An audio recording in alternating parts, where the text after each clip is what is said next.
presse, notamment des impacts éventuels sur la signature du Sénégal. Et je voudrais dire à Mme Ba que je crois qu'on a essayé tout au long de ce point de presse d'expliquer que c'est en toute connaissance de cause des implications internes et internationales de cette situation que nous avons pris la décision de dire la vérité aux Sénégalais et à nos partenaires. Évidemment, en ayant pris la précaution avant tout de faire quelques démarches à l'endroit de ces partenaires que nous devons respecter parce qu'ils ont injecté énormément de fonds dans ce pays. Je pense que pas plus tard qu'hier, M. le Président de la République a reçu Madame la Directrice Générale du Fonds monétaire international à New York.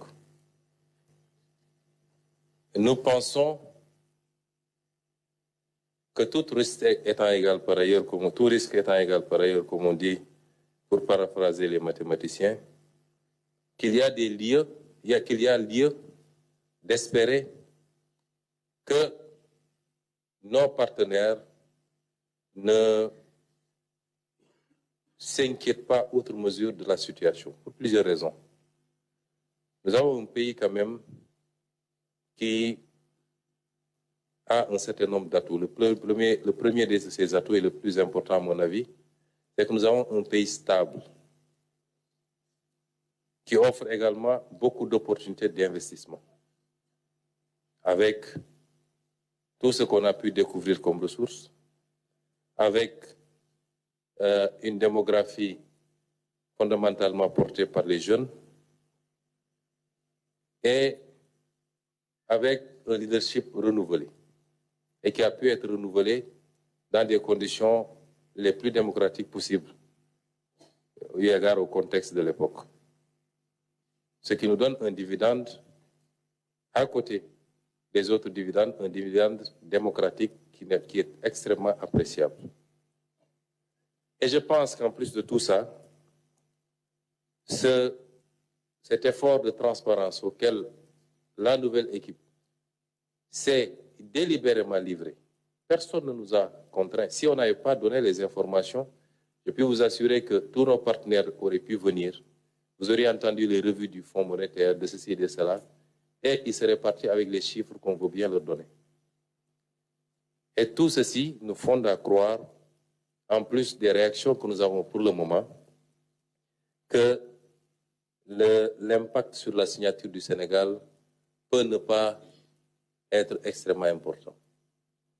Mais si cela l'était, comme je l'ai dit tout à l'heure, nous avons toujours considéré, nous, que nous n'avons pas encore entamé le plus important, notre potentiel endogène.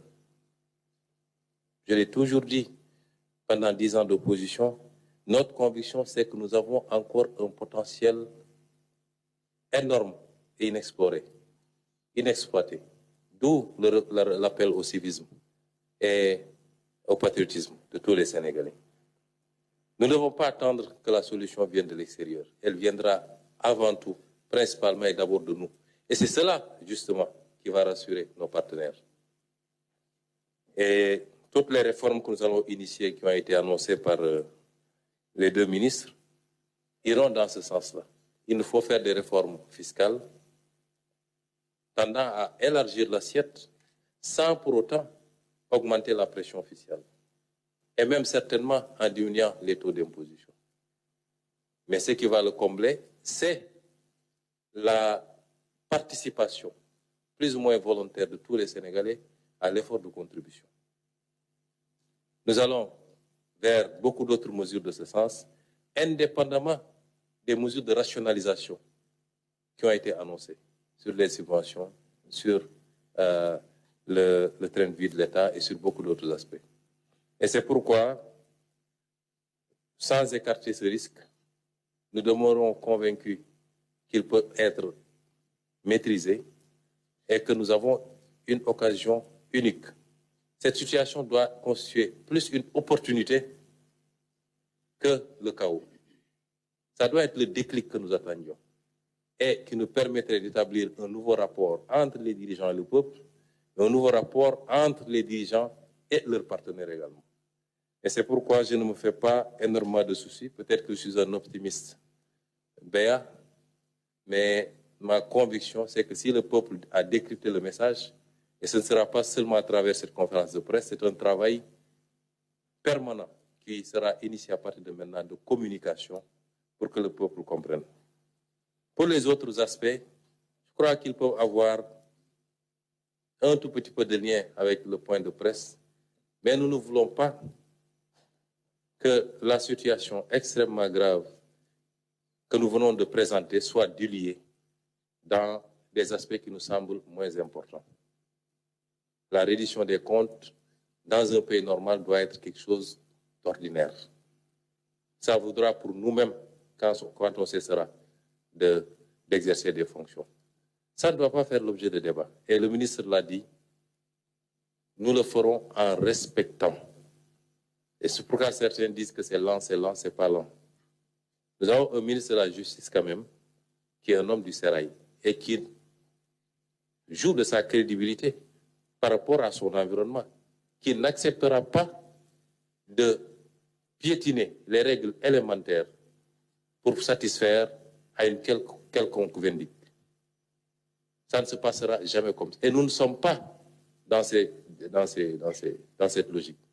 Nous ne sommes pas là pour nous venger de X ou Y. Ça ne nous intéresse pas. Ce qui nous intéresse, c'est tout ce qui a trait à la gestion de la chose publique. Point. Tel nous a insultés, tel nous a... Ça ne nous intéresse pas.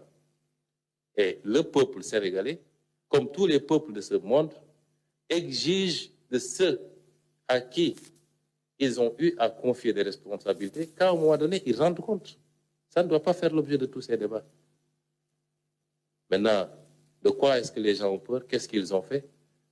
L'histoire nous le prouvera, mais dans le respect strict des règles du droit, et le ministre va compléter sur ce que je viens de dire. Maintenant, le débat ici, c'est pas, madame, avec tout le respect que je vous dois, nous ne voulons pas que le point de presse vire à autre chose. Le débat, c'est pas le coût de la vie au Sénégal ou les mesures sociales, etc. Encore qu'on en a pris, c'est pas ça le débat. Nous sommes dans un point de presse, nous n'aimerions que les préoccupations qui sont soulevées ici cadrent avec ce point de presse pour mieux clarifier les choses auprès des Sénégalais et de nos partenaires. Merci. Monsieur le ministre, vous avez la parole. Merci, Monsieur le Premier ministre. Je crois que, d'une façon générale, vous avez posé les grands axes de ce que doit être ma réponse. Les questions qui ont été posées et qui relèvent justement de ma responsabilité sont relatives au pôle financier qui a été installé officiellement ces derniers jours. Il y a juste lieu de rappeler que la loi sur le pôle financier, nous l'avons trouvée déjà votée et promulguée. Cette loi a été promulguée le 2 août 2023. Et c'était en remplacement de la CRI, la Cour de répression de l'enrichissement illicite. Et il a été bien précisé, ce sont là des principes, cette Cour, ce pôle financier, ce pôle judiciaire financier, on lui a tracé des attributions extrêmement importantes et concernant des infractions graves et dont cette Cour, ce tribunal, ce pôle a l'exclusivité. Donc, pour pouvoir poursuivre certaines infractions, il fallait absolument d'abord nommer les magistrats de cette Cour, ce qui a été fait le 9 juillet dernier, et ensuite procéder à leur installation officielle, avant même qu'ils aient pu trouver un siège. Mais encore une fois, la justice, comme on a l'habitude de le dire, le temps de la justice n'est pas le temps du politique. Et encore une fois, nous sommes là pour gérer un département déterminé. La justice entre dans le cadre normal des attributions d'un État. Et ce n'est pas parce qu'il y a le pôle financier qui a été tout simplement installé officiellement et qui commence ses attributions de façon tout à fait transparente et tranquille, dans le cadre d'un respect strict des règles, des droits de chacun, mais dans le souci d'efficacité qui a effectivement eu à justifier sa création. Encore une fois, comme on le dit en Wolof et ce qu'on pourrait traduire en des termes approximatifs, l'enfant issu